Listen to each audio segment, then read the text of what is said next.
Watsy, I'm speaking directly to you. Wizards of the Coast, creators of the game of Magic the Gathering. If you make Thanos a card, a legendary creature within this game, and he is not good, you failed.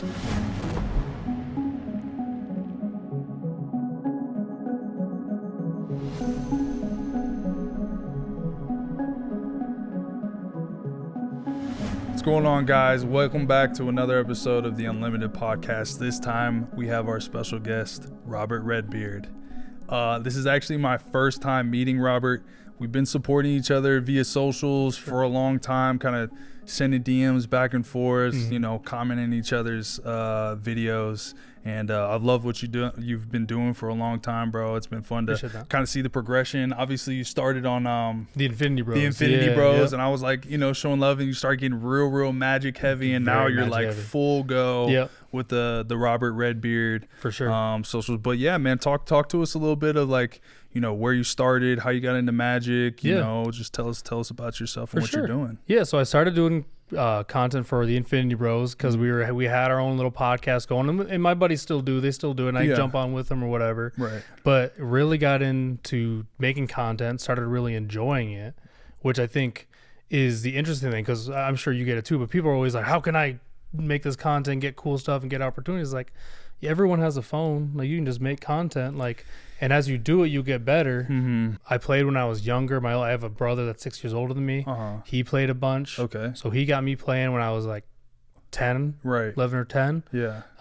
Went away from it until 2 years ago. Lord of the Rings came out. Really got me hooked. There's a lot. I feel, you know what? That's an experience for a lot of people where they started early, and then there's like a break, and then when they get back into it, it's like, and I feel like it's when you get back into it and you have a little bit more money in your pocket, you got like some, you know what I mean, some a little bit of big boy money. Yep. You can get more into it, and like, and really, I mean, the game's amazing. I always say that Magic is by far the best game in the world. Sure. I kind of touched on it on the last podcast, but Lord of the Rings bringing you back into the game. What a great thing. And I feel like there's a lot of people who probably had that experience where they played a little bit, and then Lord of the Rings comes out and they're like, oh my, like, I gotta like collect this, or I gotta see what this is talking about. Like, I remember Magic, I used to have so much fun. Probably, same thing with Final Fantasy. And as they, connect with more people in these fan bases, like Magic was super under the radar. Sure, you know what I mean? It was like something you kind of did behind the scenes. Nobody talked about it, until when I got my card stolen in 2015, 2016. Bro, nobody knew what Magic was. And I was in Seattle, which is where Watsy is. And everybody's still like, what? Like, what is Magic the Gathering? What are you talking about?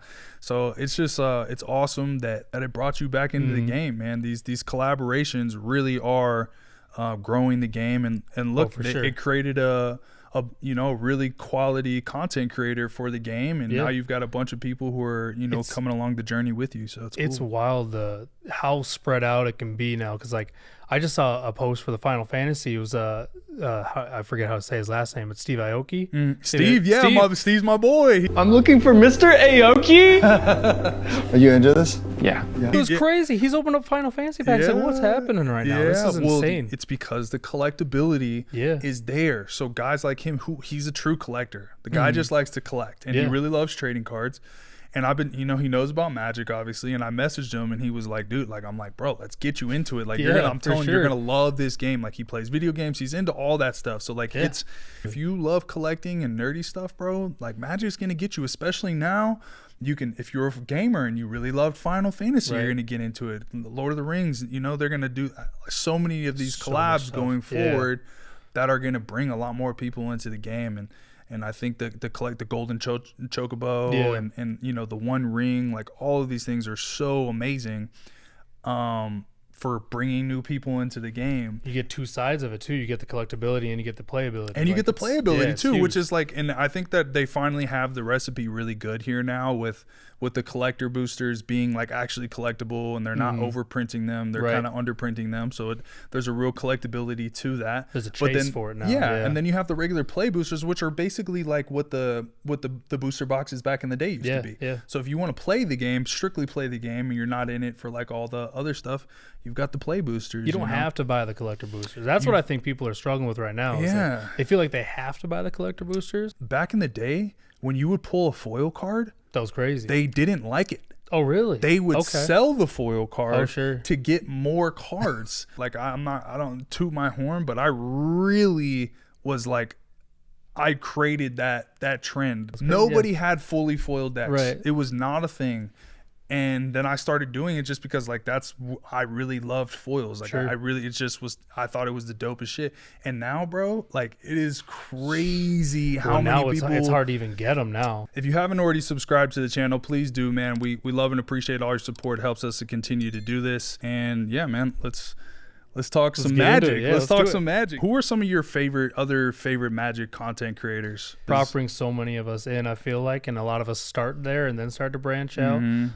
Been loving watching like Command Zone. Those guys are great. Awesome. I love Jimmy. Jimmy's my favorite. One of my favorite humans. I'm trying to get Jimmy on the podcast. Jimmy, guys, I texted him the other day, right? And I'm like, hey, bro, I would really, love to. Haven't seen you in a while. Would love to get you on the podcast. Just chop it up or whatever. He's like, yeah, sure, bro. And he's like, oh, it's Zoom, right? I'm like, no, you got to come in. Blah blah blah. He's like, okay, I'm gonna have to check my schedule. I'm like, come on, Jimmy, get in here, man. It's coming. It's coming eventually. We're gonna make it happen. I love Jimmy, man. I was with them. I was like one of their like 3rd or 5th episode, like back when they were still filming episodes at Jimmy's house and stuff like that, bro. Like I've seen them come a long way. Now they've got a big, amazing, beautiful studio, and they do things.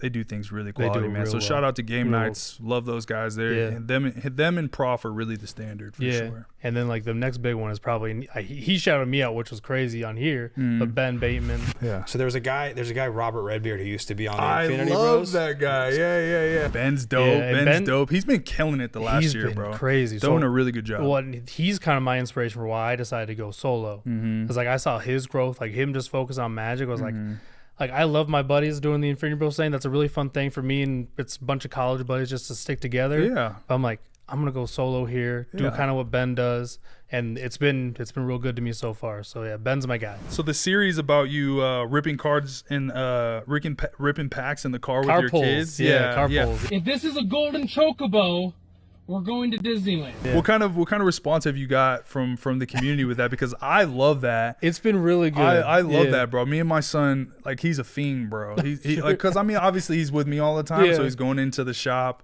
and he's constantly like wants Pokemon cards. Like, for sure. This guy came into the store yesterday with a crazy Pokemon collection. Oh yeah, that we're stoked to buy. Like, sure. Really, really impressive. And he's looking through, he's like, oh, I want that one. Oh, I want that one. Oh, I want that one. And then like the whole time, every like 5 minutes, he's like, Daddy, can I have 2 more packs? And I'm like, no, you just opened a whole box. Like, no, bro, you can't. And he's just a fiend, and I love it. Like, it's irritating because he's like constantly gonna ask, but like, dude, I love it. I did this to him. It's my fault. Just to get the kids in there, like, and have them enjoy it, and like what other professions can I do where my kids get to be part of it and I get to like include them and have them like open packs with us and rip stuff or whatever.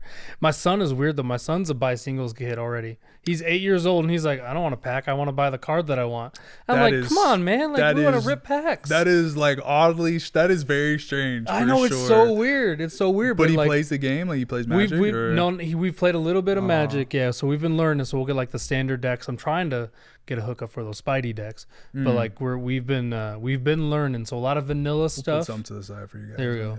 Yeah. But yeah, so he's been learning. But we tried to play Pokemon, and I'm just like, Pokemon's so boring. It's so boring. It's such a boring game. You know what? Actually, I take that. It's like I think it works really great on the TCG Pocket. Oh yeah, because it's just like phone. It's like quick, like fun little game. You know what I mean? Setting it up, like I'm like, no way. If I'm gonna do this, I'm gonna be playing Magic. Right, for sure. That's cool, man. I love that. I think that's one of my favorite things about trading cards is the ability to really connect with your kids. Oh yeah. You know, father son. I feel like father son doing the baseball cards. Oh yeah. Like that's where it all. That's where it all started. You know, was your dad's a baseball guy. You know what I mean? And he collects baseball cards. And you have a son. You take him in there with you, and you do it together. And then like the dad passes away, and hands like the kid gets away from it, and then he hands the collection, and then that reignites. Yeah, for sure. You know what I mean? I think that's like the cycle of collectors. And now obviously people's daughters are getting into it. You've got Pokemon, and then so it's like expanded to not just father son, but just being able to do this stuff and share a passion with your kid is so cool. It's so much fun. Yeah, and they enjoy it. They love being part of it. And dad gets to act all weird when he starts recording these things. So like, because I got to be dad too, but like when I start recording, I got to be content creator. So then the kids are like, "What's going on? He's kind of acting crazy right now." Because I always do like the singing stuff. Yeah, like, it's a character. Yeah. You got to have a little bit of character to it. It's like it's who I am, but it's like you got to notch it up a little bit. You got to be unique. Yeah, exactly. So speaking of your showmanship, what's your favorite type of content? Like, what's your favorite series that you do in your content? I mean, it's probably car pulls. That's like the funnest. Like, it got really, really fun with Final Fantasy, but then I couldn't find any collector packs, so that became a little bit tough. They're scarce. They're tough to get, which is cool. It is cool. It sucks, but it's cool. $1,200 a box ain't cool to me, but yeah, but but again, it's a collector's item, so it's like, you know, you got to look at it from that standpoint. You still have the play booster, but if you want to chase the big stuff, I can't complain. I opened 5 boxes, so like, I opened enough, but like I'm still like I got that itch. Like I want more. But it does suck though for the people who want to open that stuff, and it's just like out of their price range. Like I do feel for those people, sure. But you know, I mean, work harder, you know what I mean? Buy, sell, trade, yeah, do whatever you can. You know what you can do with Magic, and this is probably another one of my favorite things about Magic. You can learn to really hustle. Oh, for sure. You can. Yeah. It's a side hustle gig for sure. The backpack trading, going to shows, pulling up at a shop, and being like, knowing you can, you know, buy a couple of these cards because you know you've been seeing them in somebody's display case for a long time. Buy them up and then make 5%. Like you can really hustle with Magic. The crazy thing is, like, we talked about Ben. Ben just posted a video about a card. Like he was like, "Why aren't people playing this card?" Yeah. So then Ben like screenshotted. The card went up like $10 in price overnight. The steel enchantment. Yeah, one of those. Yeah, and it's like he made one video about it, got 60,000 views, and now that card's a $15 card. Yeah, it's like it's crazy. But that was what was happening at Las Vegas Con.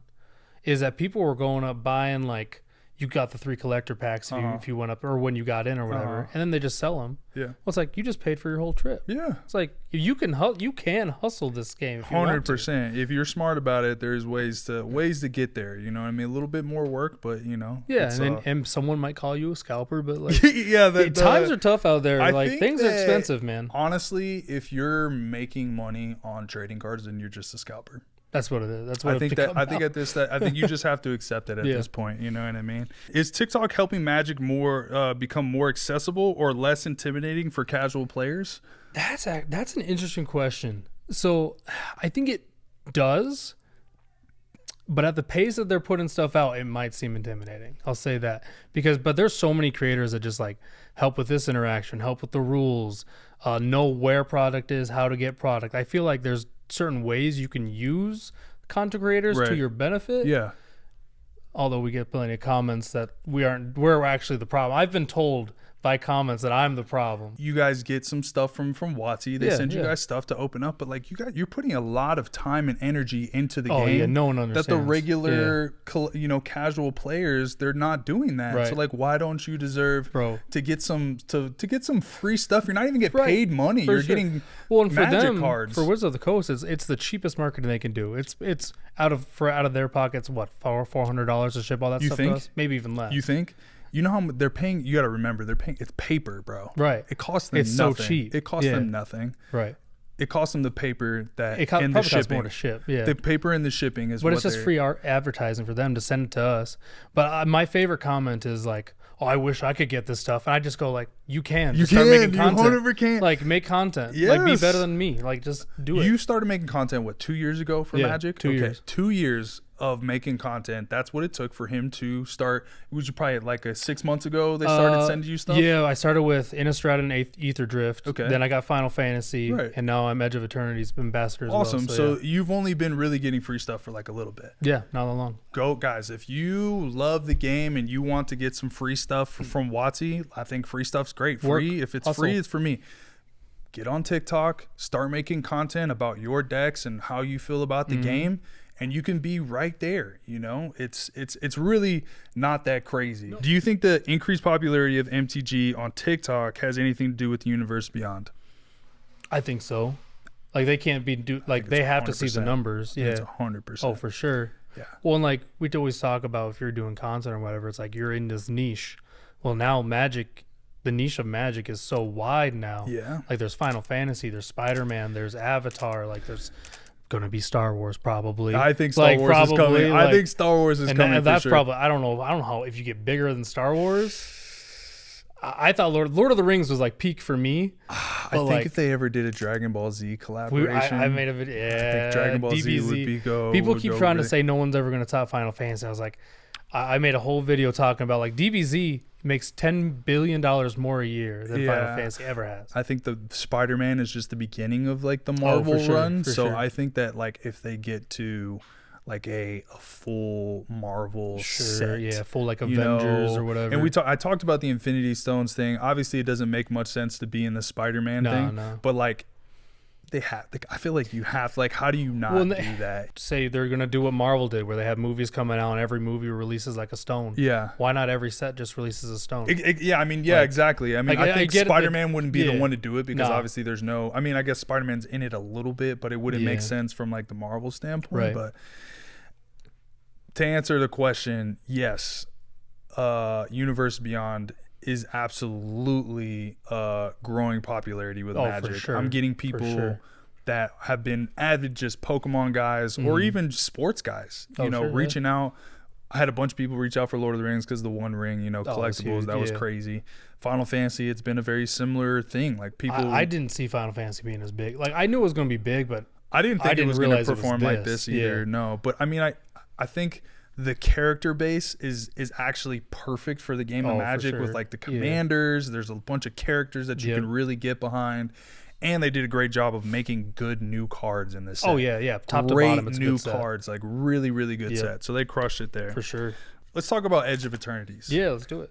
Yet another set that is really quality. Following up Final Fantasy, I did not see the quality coming. I mean, they really did so many lands. Oh yeah, there's some good new cards in Edge of Eternity. New lands, new commanders, new lands, new cards that are gonna make it to CEDH. Tezzeret, I'm putting that in 3 of my decks. What do you think about the secret layer they just dropped? It's interesting. I mean, so with this one, they paired a commander deck with 5 like upgrade cards. It raises a question: why not just throw those cards into the deck to begin with? Because none of these cards are in the decks, which is like the weird thing. And like the biggest hit's probably what? Sylvan Safekeeper, Crucible of Worlds. But like I'm hyped about the Foundry Inspector because I play that in Tashar. Yeah. And I think Goblin Engineer. like there's some stuff in here for sure. It's okay. But I love that they're sticking with the Galaxy Foil. I really do. I love the Galaxy Foil. I really do love the Galaxy Foil. Yeah. I love the dragon treatment they did. The dragon skin scales, treatment. Yeah, those are sick. So they've been doing a great job with the foils as well. Edge of Eternities, top to bottom. How do you rate that set? What do you think they aced, and what would you want to see different from this set? So 1 being like Aether Drift, 10 being like Final Fantasy. Is Aether Drift a 1? It might be a 1. Okay, that's crazy. Aether Drift's a 1. Okay, it might be a 1. And a 10's what? A 10 would be like Final Fantasy, Lord of the Rings. All right. Me. All right. Okay. I would say Edge of Eternity is a solid. It says solid 7. 7. I mean, the lands are so good. Like the reprinted lands are so good in this set. There's a lot of playable cards. The one thing that like I think is a little iffy is like, so they made the basically Tolarian Academy, like Tolarian Academy Light. Yeah, it's like and you could have like you could have like maybe made those a little easier to do, but it's like because they're never gonna probably reprint those ever, right? Like, but it's like aren't they like Station 20 or something like that? Like it's like you have to put so much in to get a little bit back. So that's where I'm like, you could have lowered those a little bit more just to make sure they're playable. Okay, I could see that. Because this is it's straight to standard set. Yeah, so it's like those are never going to see play in standard. Those are commander cards. Yeah. So, but if you wanted them, and they're casual maybe, commander at best. For sure. Because I don't know if you're going to get the value at higher commander to be actually to get any value out of those. Yeah. Okay. So, but for Commander, I think it's been pretty good. I think there's some standard playable cards. There's a replacement for Stock Up from ETERNITIES, which is probably the best card from ETERNITIES. There's some good stuff. Yeah, there's some good, some it's a good quality stuff. set. Yeah. I would probably give it like a 7.5. Okay. I really like the art. The art is crazy. The basic lands that they did are really good. Dude. Ancient Tomb, that's the best Ancient Tomb art they've ever done. So I think they did a great job with the art and the reprints. I love the Galaxy foils. I think they did a really good job. Those basic lands and the Galaxy foil might be my favorite lands of all Super time. good. Yeah, they're up there. They're up so there good. for sure. They're up there with like the Kamigawas and stuff. So I give it like a 7.5. I'm excited about this set. I'm gonna get some cards from the set. You know what I mean? So I'm pretty stoked. Any of you guys who are looking to pick up Edge of Eternities, CashCardsUnlimited.com, we got it all. Come by one of our shops. We got a shop in TO, got our shop in Woodland Hills. Come check us out. Edge of Eternities, we've got it. It's a great set, man. I gotta ask you. Yeah. What did you feel about specifically the bans on Mana Crypt and Jewel Lotus? So for me personally, it wasn't that big of a deal to me because I wasn't playing a lot of higher power at that time. Right. Now, the last 6 months, I've been playing nothing but 4 and above. Yeah. So now I'm like, those cards would have been freaking nice. But the excuse, like the reasons for why they did it don't make any sense. None. And that's like the biggest issue. Because if those got banned, then Soul Ring has to get banned. You can't say one's a Commander staple and not say another one isn't. My biggest issue was the fact that Jewel Lotus and Mana Crypt were the driving force behind selling majority of the big sets for like the last 2 years. Yeah. Commander Legends. Commander you Legends, know what I mean? Commander like, Masters. the Double Masters VIPs. Lost Caverns of Ixalan. Exactly. All of that stuff. So it just feels really bad for you to have that as like the focal point of very recent sets. Yep. Just to go ahead and ban it. Jewel Lotus, I don't think is overpowered because a lot of times, if you don't get Jewel Lotus in your first 2 turns, it's a wasted card. It's not as useful as it's it a used to wasted be. card. Yeah, right. It's just such a weird thing. The Jewel Lotus one is probably the one that I'm really confused about. It's like, I think Jewel Lotus makes zero sense. That's a Commander card. It's only played in Commander. It's useless anywhere else. So it's like, why not? And I love the collectability of the game, but like I'm also one to say print everything into the ground.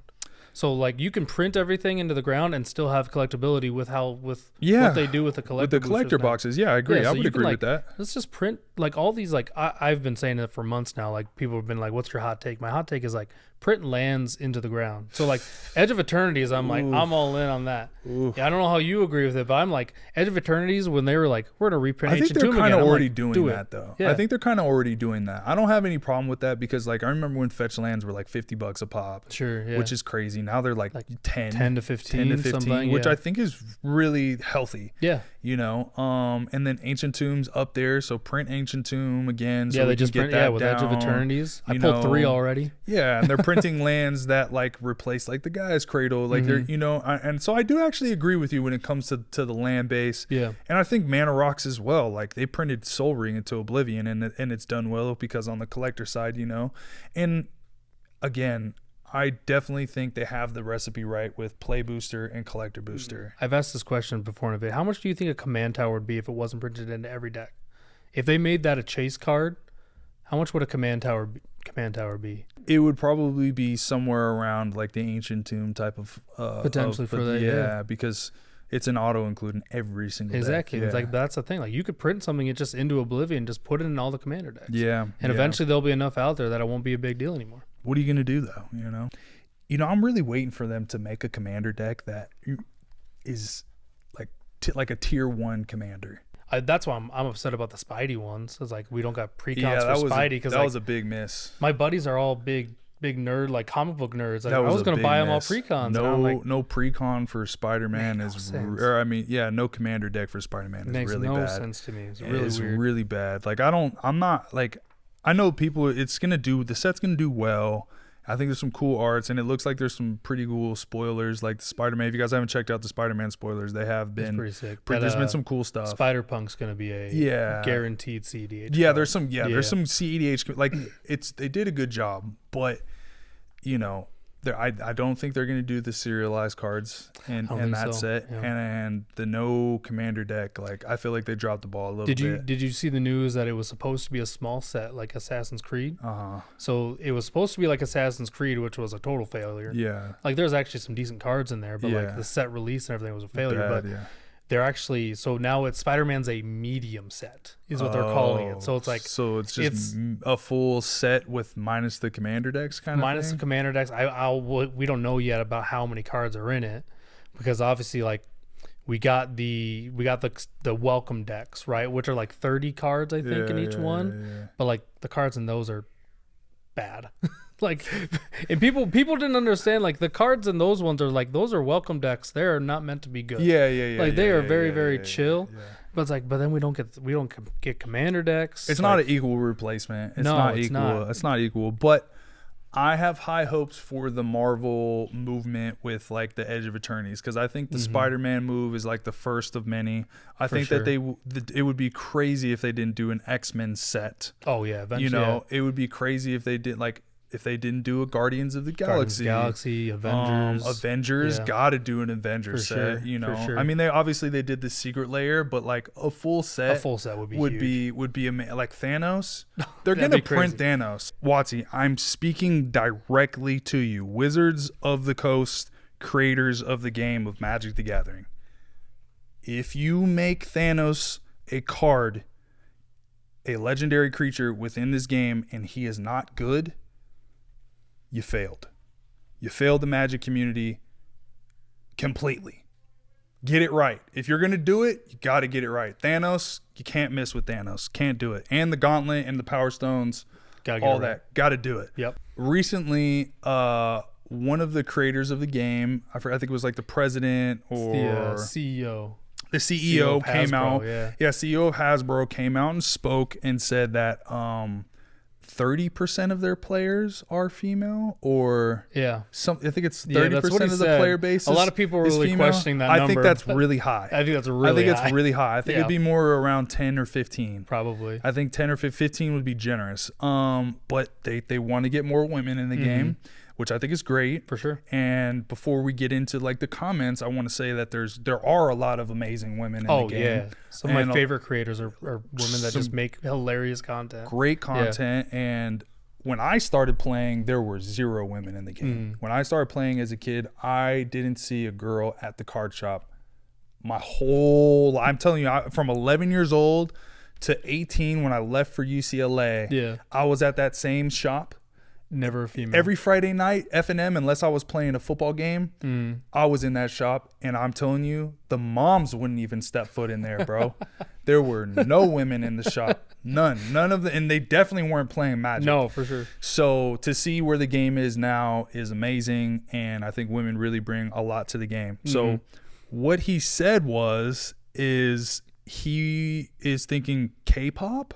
Yeah. I was like, who are you asking first? What I will say is, though, K-pop is fire. Oh, for sure. Yeah. K-pop is fire. It's a cultural phenomenon.